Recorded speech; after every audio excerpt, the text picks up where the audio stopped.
Thank you for having me. Yeah, Tom, can I go ahead and give it to you to start the questioning for George? Well, George, you've had some experience on the commissions. You were on the Planning Commission for a number of years. And, over the years, there have been several problems in the appointment of commissioners.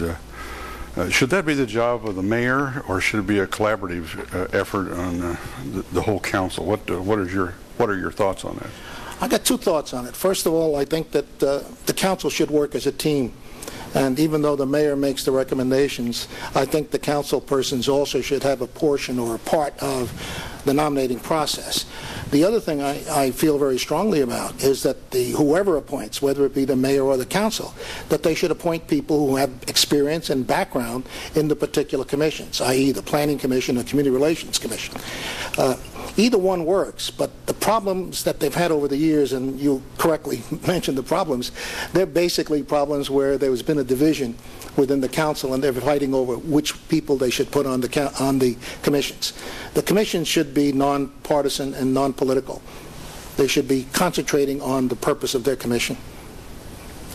Go ahead, Tony. Let's talk about the airport. Okay. Some people say it's noisy, other people say it only caters to the out-of-towners, other people say the city has kind of dropped the ball and not getting decent money. Now Bill Horn, our county supervisor, wants the county to come in and snatch up the airport and run it. Where are you on the airport? Well, first of all, it's not surprising because nature abhors a vacuum. So as long as they throw the airport up for grabs, it's not surprising that the county comes in. I'm not for the county coming in here. This is not a commercial airport. It's a small municipal airport. All of what you said is true.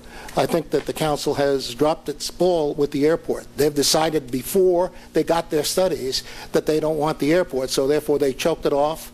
They refused grants from the federal government, grants which had no strings attached, and they've choked the airport so that it can't work out. My position on the airport is as long as Oceanside has an airport, it should be the best airport possible for a small community. We should put more activities out there, a restaurant, maybe a mini museum. We could have young people out there talking about aviation because, after all, California was almost the birthplace of aviation. So I'm for the airport as it is now.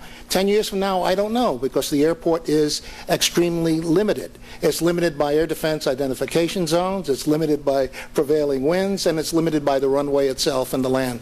What about the noise? The noise is a function of taking off and landing, and whether people fly at the right altitudes, and whether they take off with the correct takeoffs. The noises are tolerable. The airport preceded was there before most of the homes that were there. The problem there, once again, is management. We've never really had management, so pilots can come in and do anything they want. When a school was there doing touch and goes, where you have students, obviously you had noise and you had complaints. I think the complaints can be managed, and I think proper management can have the complaints. After all, there's an airport around every community. They always have houses, and there's always someone who's going to be concerned with the noise. I think our noises are minimal. We'll never get big airplanes in there. They're only single engine. I don't see the noise as a big issue unless you live directly underneath the airport, and then I think you should move if you can't